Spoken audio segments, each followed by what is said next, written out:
how do we deal with the fact that we trust that we're going to have another day, another week to live, or even that we're going to have another 60 years, when in fact there is no guarantee that we will have another day, another week, or even another minute to live? There is nothing in the reality of our lives that gives us any absolute guarantee that we will still be here in 5 minutes. And yet we do trust that we will be here in 5 minutes. We do think this, we do take this for granted. So how do we deal with this? How do we come to the point of not trusting the life? And the answer is in mindfulness of death.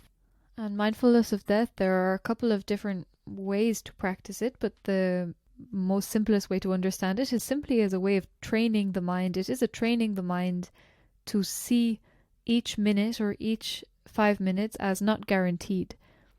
To practice bringing to one's attention the fact that my life is not guaranteed, that this day is not guaranteed, that this minute, that this second even is not guaranteed, that there will be another one and another one afterwards. And it's something that the mind will always want to forget. He will always want to take it for granted, take himself as permanent, take it as all being secure and stable and continuous. And that's why, of course, it's such a terrible shock for people when there is a sudden death or something that comes out of the blue, that changes very fast. A sudden accident, a sudden car crash, or even just a sudden illness. With mindfulness of death, we drill into the mind this knowledge, this awareness of the fact that I don't know if I will still be alive in 5 minutes. There's no way for me to be sure. And so it's not to want to terrify oneself with this or just make oneself anxious with it all the time, but to learn to see it like this and to say, okay, to see, I hope I will have one more breath or that I can take one more step.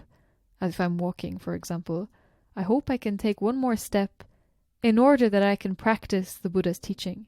I hope I can take one more breath so that I can practice the Buddha's teaching. But it's not guaranteed, but I hope I can take one more breath. So now I'm happy that I take one more breath and I'm able to practice the Buddha's teaching.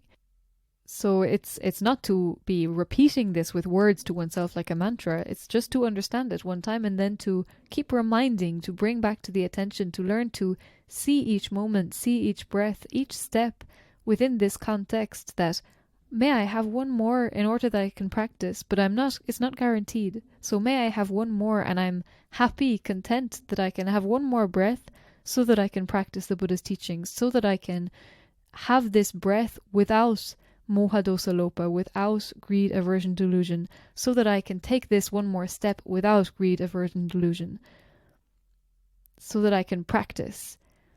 So it's actually a very joyful practice. It's not supposed to be gloomy and depressing. And it means that we're training the mind to understand that each moment is not guaranteed, to learn to see things as anicca, to see things that this nature of things is that they can change any minute, that it's not guaranteed, that it's not secure, it's not stable. So to train the mind to see it as it is like this. And the other effect of it is that when we see it like this, when we practice it in this way, that may I have one more breath so that I can practice the Buddha's teaching. If we think we could only have one more breath, then it's true we're not going to waste our time with that one more breath being angry or being agitated or being anxious about the future or worrying about the past. No, we're just going to take that one more breath to be mindful, to look inside, to watch the mind, to keep our mind free of kilesa, free of defilements.